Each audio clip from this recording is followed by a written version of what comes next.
السلام مولاي مولاي السلام السلام عليك يا أبا عبد الله وعلى الأرواح التي حلت بفنائك. قومیں لوگ زندگی جو گزار رہے ہوتے ہیں یہ ایک جیسا وقت نہیں رہتا، اوقات تبدیل ہوتے رہتے ہیں. کبھی سختی آتی ہے، کبھی نرمی آتی ہے، کبھی تنگی آتی ہے، کبھی وسعت ہوتی ہے، کبھی دشمنی بڑھتی ہے، کبھی دوستیاں ہوتی ہیں. دین کا کام کیا ہوتا ہے؟ دین کا کام یہ ہے کہ ہمیں رہنمائی دے کہ مختلف حالات میں تمہیں کیا انجام دینا ہے. دین کا کام یہ ہے. ابھی ہم آج کل ایک خاص حالت سے گزر رہے ہیں، اور وہ خاص حالت ہم سب کو یہ پتا ہے کہ بھئی یہ بہت چیلنجنگ ہے، اس میں چیلنج کافی زیادہ ہے. اب میں ان چیلنجز کی کمپلیکیشن کے اندر، اس کی ڈیٹیلز میں میں نہیں جاؤں گا، لیکن ہم سب کو پتا ہے کہ بھئی ایک چیلنج ہے. اب سوال یہ ہے کہ جب دین کے ماننے والوں کے سامنے ایسے چیلنجز آتے ہیں تو دین کی تعلیمات میں وہ کون سا حصہ ہوتا ہے جو ان چیلنجز کو فیس کرنے میں مدد دیتا ہے؟ میں اس کو عرض کروں گا، کوشش کرتا ہوں. درود بھیجے گا محمد و آل محمد. صلی علی محمد و آل محمد وعجل فرج. اس وقت ایسا ہو گیا ہے کہ تقریباً جتنے لوگ ہیں سب کے ذہن میں کوئی نہ کوئی حل یا کوئی نہ کوئی تبصرہ یا کوئی نہ کوئی بات ہوگی. بھئی یہ ہو گیا، یہ ہو گیا، اب یہ کرنا چاہیے، وہ کرنا چاہیے. تو میرا سوال اپنے آپ سے یہ ہے کہ بھئی دین کا طالب علم ہونے کے ناطے جب دیندار لوگ ایسی کسی مشکل میں آتے ہیں تو دین کوئی رہنمائی دیتا ہے یا نہیں دیتا ہے؟ خاص کر مکتب اہل بیت کے اندر. تو میں آپ سے پوچھوں گا کہ بھئی کیا جو مکتب اہل بیت کے چاہنے والے ہیں ان کے لیے یہ صورتحال پہلی دفعہ آئی ہے؟ نہیں، 1400 سال وقت گزارا ہے الحمدللہ. اس 1400 سال میں کسی ایک محلے کے اندر تو ہم نہیں بیٹھے تھے، اتنی جگہوں پہ بکھرے ہوئے تھے. سب جگہ پہ جو حالات تھے کیا سارے ایک جیسے تھے؟ نہیں. تو ایسے چیلنجز پہلے آئے ہوں گے یا نہیں آئے ہوں گے؟ اس سے کہیں سنگین آئے ہوں گے. یہ تو کچھ بھی نہیں ہے. پھر ابھی میں کل شاید کہیں دیکھ رہا تھا کہ 19ویں صدی میں 2 دفعہ کربلا پہ حملہ ہوا ہے، اور ایک دفعہ میں آیت اللہ بہجت نے بھی ایک دفعہ تذکرہ کیا، ایک دفعہ میں تقریباً 10,000 لوگ شہید ہوئے تھے کربلا کے اندر. نجف میں اسی وقت میں نجف پہ بھی حملہ کیا تھا، اور یہ سب وہی حجاز سے اٹھ کے وہ جو نجدی لوگ تھے یہ لوگ گئے تھے اور ان لوگوں نے حملے کیے تھے. تو نجف کے گرد فصیل تھی، فصیل بنی ہوئی تھی، دیوار جو بڑی اونچی اونچی دیواریں ہوتی ہیں شہر کو پروٹیکٹ کرنے کے لیے. تو نجف بھی محاصرے میں گیا لیکن نجف کو نقصان نہیں پہنچا چونکہ فصیل تھی، لوگ مقاومت کر رہے تھے، اس وجہ سے وہ دشمن اندر نہیں آ سکا. لیکن کربلا کے اندر فصیل نہیں تھی، کربلا کے اندر فصیل نہیں تھی. یہ جتھے لے کر آئے، اندر گھس گئے، 10,000 کے قریب لوگ شہید ہوئے تھے اس وقت. جو حرکتیں ہوئیں وہ اللہ جانتا ہے کیا کیا حرکتیں. یہ مسائل آئے یا نہیں آئے تاریخ کے اندر؟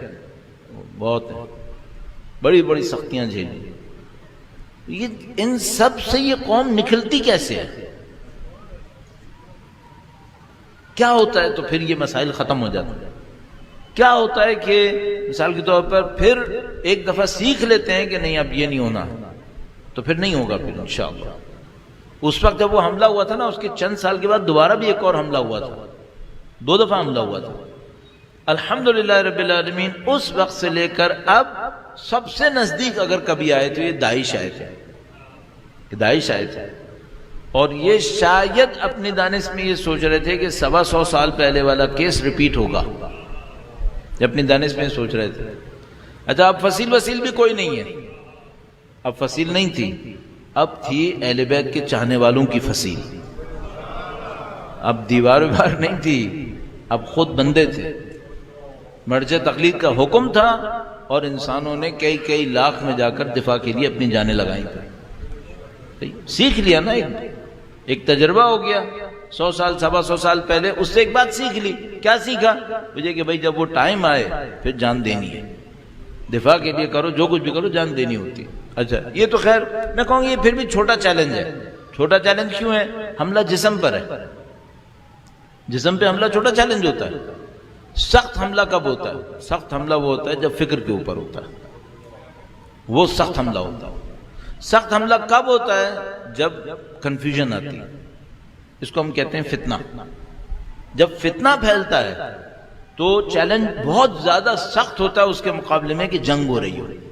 اب ہم اگر انصاف سے ہم دیکھیں نا تو ہم لوگوں نے 5-10 سال پہلے جو وقت گزارا تھا نا وہ جسموں کا حملہ تھا، اب فتنوں کا حملہ ہے، اب فتنوں کا حملہ ہے، صحیح ہے۔ لیکن الحمدللہ یہ میں آپ کو سکون سے کہہ دوں کیپیسٹی ہماری سب کو جھیلنے کی ہے، یہ جھیل لیں گے، یہ بھی ختم ہو جائے گا۔ بھائی جب وہ 10-15 سال پہلے ہو رہا تھا، روزانہ بندے شہید ہو رہے تھے، جنازے اٹھ رہے تھے، تب لوگ کیا سوچ رہے تھے؟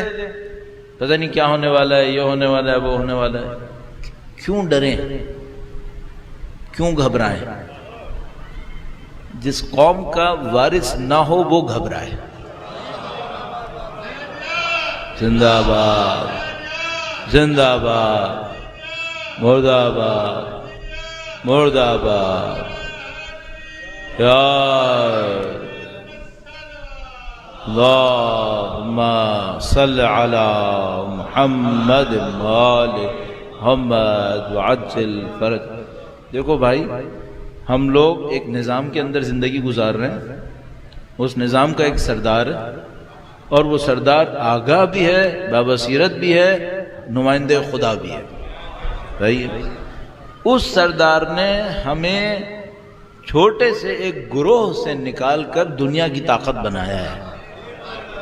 یہ ہے چھوٹے سے گروہ تھے بھائی، جب کربلا ہوئی ہے کتنے لوگ ساتھ دینے والے تھے امام کو؟ جب بی بی کے گھر پہ حملہ ہوا ہے کتنے لوگ تھے ساتھ دینے والے؟ نہیں تھے نا لوگ۔ وہاں سے نکال کر اس جگہ تک پہنچایا ہے، صحیح ہے۔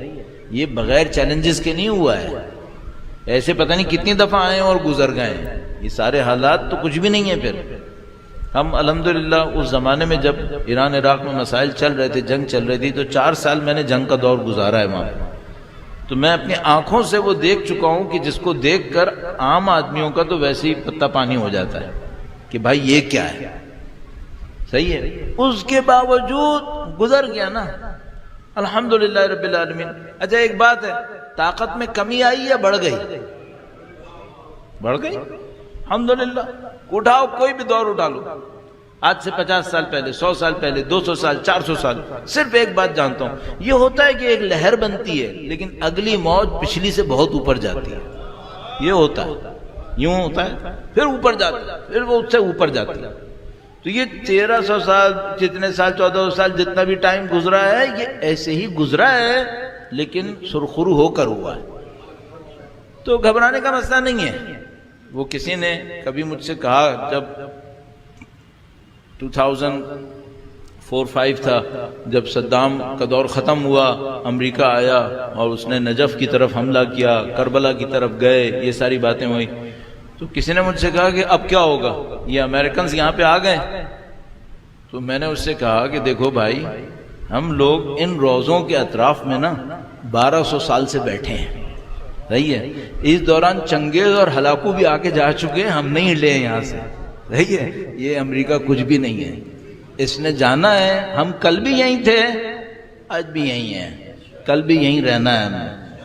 کل بھی ہم سید الشہداء کا ماتم کرتے تھے، آج بھی کر رہے ہیں، کل بھی کریں گے۔ کل بھی جلوس نکالتے تھے، آج بھی نکال رہے ہیں، کل بھی نکالیں گے۔ بچے ہمارے پہلے بھی امام کا نام لیتے تھے، ابھی بھی لے رہے ہیں، آگے بھی لیتے رہیں گے۔ اس میں ہمیں کوئی مسئلہ نہیں ہے۔ صرف کیا ہے، ہمیں معلوم ہے قربانیاں دینی پڑتی ہیں، ہمیں معلوم، ہم نے اپنے امام سے سیکھا کہ بھئی ہدف کی خاطر قربانی دینی پڑتی ہے۔ الحمدللہ رب العالمین، وہ ہم سیکھے ہوئے۔ تو وہ جو سخت ترین حالات ہوں اس کے اندر آپ صرف ایک کام کر سکتے، بار بار اپنے ذہن کی طرف، میں اپنے لیے عرض کر رہا ہوں، ایک کام بار بار کرو، تمسک کرو اہل بیت اطہار کے ستونوں سے، ان عظیم الشان شخصیتوں سے تمسک کرو، جو بظاہر ریڑھ کی ہڈیاں کچل دینے والے حالات ہوتے ہیں، ان میں انہوں نے استقامت دکھائی ہے۔ وہ حالات ہوتے ہیں نا جس میں انسان کی ہڈیاں کچل جائیں، اس میں انہوں نے استقامت دکھائی ہے۔ اور نہ صرف انہوں نے دکھائی ہے بلکہ ان کے اصحاب نے بھی دکھائی. تمسک کرو، سیکھنے کی کوشش کریں یہ کام کیسے ہوتا ہے. تمسک کے دو راستے ہیں. ایک تو تمسک عبادت میں ہوتا ہے، جیسے آپ مثلا دعائے توسل پڑھیں، دوسری دعائیں پڑھیں قرآن کریم کے ذریعے سے. ایک ہوتا ہے تمسک عمل کے اندر، کہ آپ عملی زندگی کے اندر دیکھیں کہ وہ اس کام کو کیسے کرتے تھے. تو انشاءاللہ یہ سارے مسائل آتے رہتے ہیں اور جاتے رہتے ہیں. الحمدللہ جو اب تک ہم نے دیکھا ہے وہ یہ کہ اس قوم کی کیپیسٹی ڈیولپ ہوتی ہے. 26 سال تو ہمیں بھی 24 سال ہو گئے پاکستان واپس آئے ہوئے اور مختلف چیزوں کو دیکھتے ہوئے، تو ہم نے دیکھا کیپیسٹی ڈیولپ ہوتی ہے، آہستہ آہستہ ڈیولپ ہوتی رہتی ہے. تو یہ بھی ایک دور ہے انشاءاللہ، اس سے بھی آپ سیکھیں گے اور سیکھنے کے بعد اس میں بھی ایک سرخروئی خدا نصیب فرمائے گا انشاءاللہ تعالی. درود بھیجے گا محمد و آل محمد. صلی علی محمد و آل محمد وعجل فرج. حسین